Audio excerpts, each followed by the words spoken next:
Well, we're in Indian summer here in Traverse City. It's about 70 degrees right now.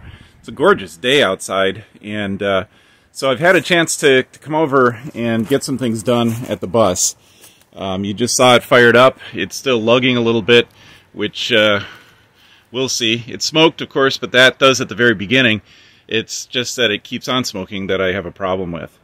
So today we're going to kind of walk through some of the things that I want to get done in the next month or so. Jason, of course, is already camping in his this weekend, which is great. I mean, his is inside is probably a little better shape, but I can start going on getting my interior set up so that I can actually use it. So I'm going to be anxious to hear how his went out, but let's walk through what I want to start getting done. So when we last left this engine, there were a couple things that we did to get it ready for just getting home. And so one of the things that we worked on is this. This is actually it's a plug-in for an electric fan that we were going to put in to supplement the existing fan, and I don't think we need it anymore. Once we got the radiator done, it was working great. So that's something that maybe I'll just take it out and not use it, and maybe use it in the other bus I've got. This mess needs to be cleaned up. As you may recall, that one just needs a hose on the right side, and to get that cleaned up. Compressor is actually doing really good. There's no real issues with the compressor. The transmission, there's a leak going on somewhere, I think in the pan of the transmission, and that's something that is a bigger project and one that isn't immediate. The starter still is having issues getting stuck, and so this is a brand new starter we got from Luke at US Coach, and we had to put our own nose cone on it, and it's creating some problems for us, so we're going to have to look about that. We still have this goofy solenoid that we're using.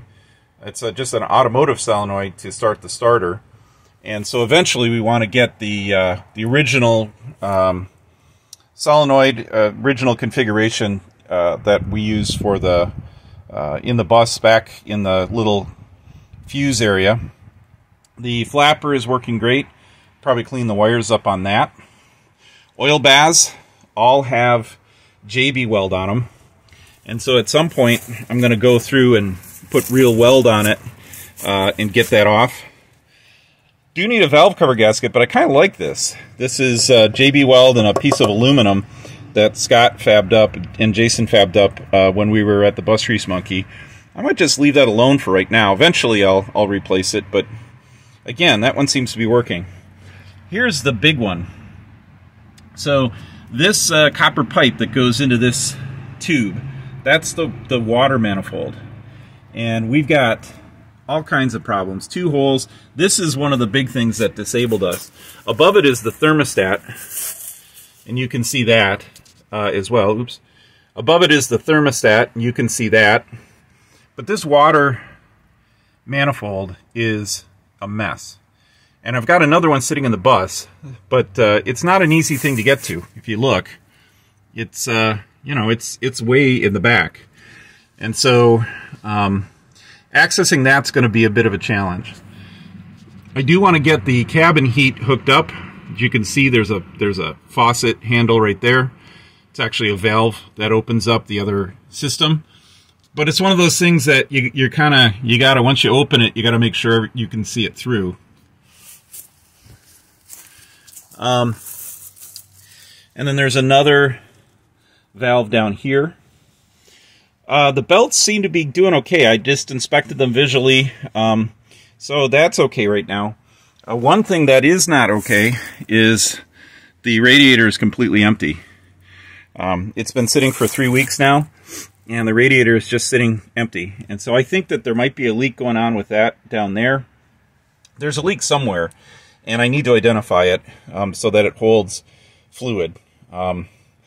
With winter coming in, I guess it's not a horrible thing that it doesn't have radiator fluid in it, although I do need to drain the whole system today or tomorrow and get that fixed.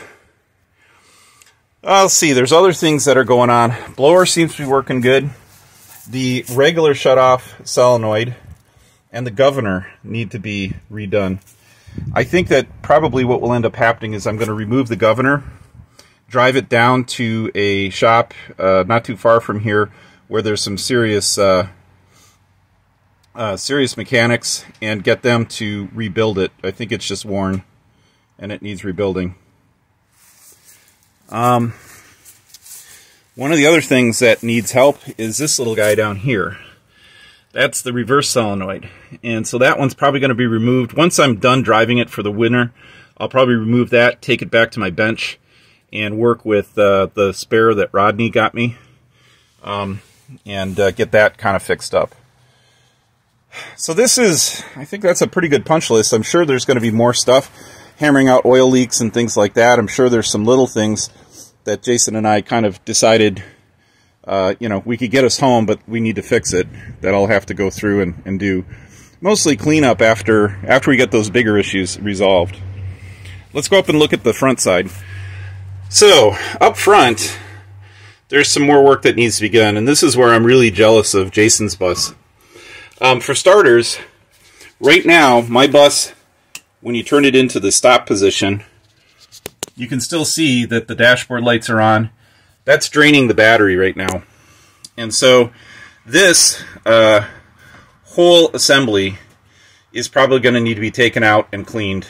And it's a process, boy. When you, I don't have the screws out right now, but when you open this thing up, there are a lot of connectors. And I'm just thinking, I've got a bench at my workshop that I'm just going to sit at my bench and get everything cleaned, and then get the wiring, figure out the wiring, and put it back.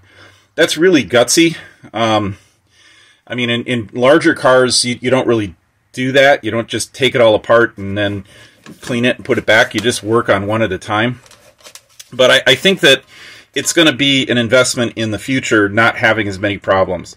So if you look, we've got 1, 2, 3, 4, 5, 6, 7, 8, 9, 10, 11, 12, 13, 14, 15.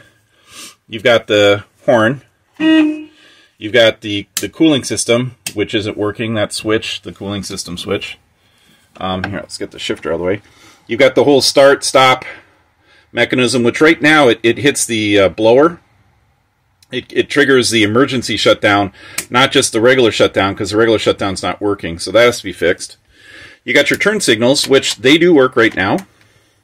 The horn button, there is no horn button. You push that.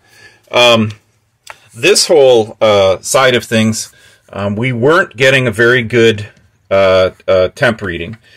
We were always about 20 degrees too low on the temp reading. Oil pressure seems to be pretty accurate, and the volts seem to be pretty accurate. Start button works. It won't start right now because the emergency shutter is off. These two switches, which this one works and this one works, these are actually your windshield wipers. And they're air controlled, and I had them working, but once we pull this dashboard out, we will probably need to re-hose everything on the front side. This is a button. I don't know what this does. I don't think we ever figured out what that does. The hazard lights work, so as you can look. Then down on the floor, we have a brights. We got two buttons. One, this one, triggers the bright and low beams and high beams, and that works. This one triggers the fog lamps on and off, which does not work. And it's weird. All the buses that I've seen, the fog lamps don't work. And so that's certainly something I have to work on. This, which went down and stayed down. Now I got to get it back up. That is the air valve for the air horns. And I would love nothing more than to have this thing working. So that's another thing. My window, as you can see, this is starting to get into mechanical, but my window does not roll up and down. That's a bit of a pain to get to, but that's going to need to be redone. And then we've got the fuse panel. And the fuses, same thing, just sanded, cleaned. Probably take this whole section will come out, and I'll just clean everything in the back. The original wiring harness is there. And I'm really optimistic, you know, from what I've seen with happening with Jason's. I'm really optimistic that is going to be okay, that the wiring is going to work for most of the contacts. And so that's something that I'll end up messing with. I've got a fan where we just, it goes on and off here. It turns on and off. But the wiring, we just made it so that it would work, so we didn't fry when we were driving. So we've got a couple other things. I have no idea what these switches do. I imagine one is supposed to be for the reading light, probably this one. And so that has to be fixed. I will have to go back and look at my other bus to see what was there. But this is an access to get into some of the other systems that are back in there, wiring harness and whatnot. Destination sign. I need to set it up so that these are probably going to be replaced with LED. And so that will light up. So for the most part, that would cover the mechanicals that I'm worried about. The steering is got some things going on, and I'm going to have a professional take a look at the steering. There's some thinking that the kingpin's loose or something along those lines. So this is the other part of the bus that's things that I can do pretty well. So you can see it's already been partially stripped. The ceiling has been removed up to this point, and I don't think this is the original ceiling. It might be with that heat. I don't see the pinholes in it. I don't see the pinholes in it, but that might be part of original ceiling, but it can go away.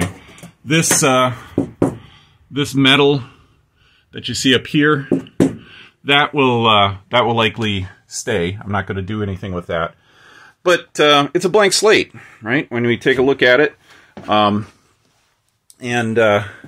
This is a cabinet with what was a sink at some point, so that's all going to come out. So that'll be taken out. I've got a buddy who's a cabinet maker. And we've already started talking about, what that'll look like. Gonna have to figure out a way to trim out all this. It's nice that it's exposed. You can see all the wiring harnesses that run along it. Another thing that's be nice to get done is to take out the step and reconfigure the door. There's some rods and things down there that are frozen from rust and whatnot, so those will have to be fixed. But this is a pretty, this to me is just, basically building a schoolie house, and there's tons of videos out there. There's tons of ideas in terms of layout and design. So we'll kind of get to that as we get along. So the bathroom, of course, is not doing so well. There's the toilet. I think I might leave that fan for ventilation, that hole. Yeah, there's the shower, and it's pretty ugly. And so this whole thing will, look at that. There's a threshold, probably that went somewhere else. So this is all things that I will kind of have to get to. Here's that water manifold that I was talking about. Or no, that's the top to the radiator tank. The one that's not in any good shape. Back here is where I have some bus seats for both this bus and my other one. And I'm keeping my tools back here because they're right by the engine bay. But this room, of course, is going to have to be redone. I have a little fan in here already. But so this room has to be sort of rehabbed as well. And so this is stuff that in the wintertime, I'm going to probably pull the dashboard out, work on the dash all winter. I'll probably take out a couple parts here and there and work on them in a heated shop. This, I can actually keep everything closed. I've got a really good heater that I can put in here, and I can start, at least gutting it, taking all the stuff out, which I'll probably do sooner than later. I really like to get things empty, and then you go back to starting to put it back together. I did find the original floor, the marlonium, or whatever they call it, in the original blue. So that's the color I know for sure I'm going to put down is the flooring. And then if I want softer materials, I'll just use a rug or something. But I'm going to go with that. And I'm going to try to not completely go to Art Deco, but go with that. That's that little heater. Actually, that's probably what I'll end up using. That's the heater from the... it's an external diesel heater that a number of folks have. And you can actually hook it up, and then it'll blow through the regular heat vents. And that'll probably be how I keep this thing warm all winter while I work on it. So, that's the mechanicals. And that, you know, if I get a real basic floor plan laid out this winter, and I get those mechanicals all kind of where they need to be, I'm pretty confident that I can start driving this thing around. It won't be perfect, but I'll get it functioning, and then I'll get it better and better, and do little projects. And who knows, maybe I'll just be happy with it pretty basic and just leave it like that, but probably not. So one of the big things that kind of concerned me on the drive home was the whole front steering. It was catching for a while, and we've managed to figure that out. This air shift is actually really good, but I just felt that it was super loose. And I'm not going to mess around with this. The bearings are okay, but I think I'm going to have an appointment with a truck company not too far from here, and we'll actually pull it apart, and we'll see what's going on with everything at some point, probably in the spring, and get that kind of figured out, because that to me is something that's not acceptable, to have your steering not completely perfect. The brakes are performing great. I don't really need to do much but keep adjusting the slacks on those. Looking down the rest of the bus, you know, for the most part there's some leaks and things, but the underneath is actually pretty solid. Would love to kind of clean this junk off. It's like I don't know what it is. It's like a tar. Maybe I'll just leave it alone. But you know, there's things, little things like I need new mud flaps. You know, I'll get new mud flaps and stuff. But that's like detail stuff that comes along. So that's the other part of what I'm going to work on, is the underneath. So some of the things I'm going to want to do on the outside, probably not during the winter, but I need to get done. Of course, I want to get all the headlights put back together. The turn signals do work, but I want to take them apart and clean them up and paint them, because they're kind of rough. I definitely have to get my spotlight going. I think the spotlight is cool, so I'll get that going. Start cleaning stuff off. We did an initial wash that you can probably see. We were playing with different things, but it looks like that a couple of people have tried some different cleanings. Some suggestions on taking the red off. That probably won't happen until next year. I actually don't mind the patina right now. I think it's kind of neat. You can see some streaking where the paint is back to running down the sides, and that'll just have to be how that is for a while. So, you know, I think that those are the big things that that I've got on my punch list. I'll put a spreadsheet together like I always do, and just start slowly moving along.